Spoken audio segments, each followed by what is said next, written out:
So, Doug, Stan Ternent had some strong words to say to his team after last week's 2-1 defeat against Tranmere. How do you think they'll react in the game against Northampton on Saturday? Hopefully very positively. It's unusual to get such strong words from a manager.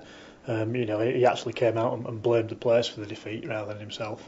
When you look back at the comments and take them in the cold light today, rather than sort of when they were said in the heat of the moment immediately after the game, they do make a bit more sense in as much as the players have been given the instructions, they've been prepared as the manager sees fit.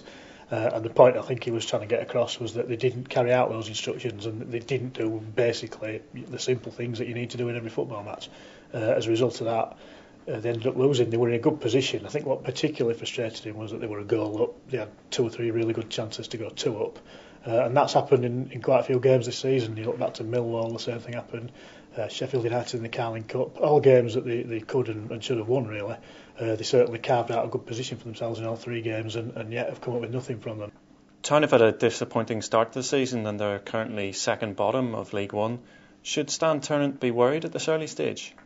Well, I think you've always got to be worried if you're down at the foot of the table. Nobody wants to be there.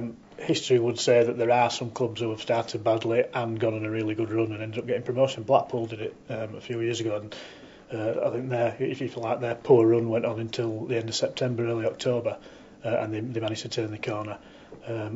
People remember that they beat Town over at Bloomfield Road quite early after they'd started winning games, and they looked a really good side at that stage. And that was only 2 or 3 matches after they'd started winning games. But in all probability, more teams who are at the bottom at this stage of the season stay at the bottom. So that's the worrying factor. It's about getting out of that mindset of not winning games, if you like, or of losing games, and trying to build a bit of confidence, trying to get a couple of wins strung together, and just sort of hoist yourself up. It's getting fairly crucial now to do that. What's the team news for the game against Northampton on Saturday? Encouraging in some aspects. Andy Booth, as far as I know, is available. Andy Butler, the centre-back, he's been very close to selection for the last couple of games. He's available. Chris Laketti, the other centre-back, he's almost certainly to be ruled out with a groin injury. So a clear opportunity for Andy Butler to come back in.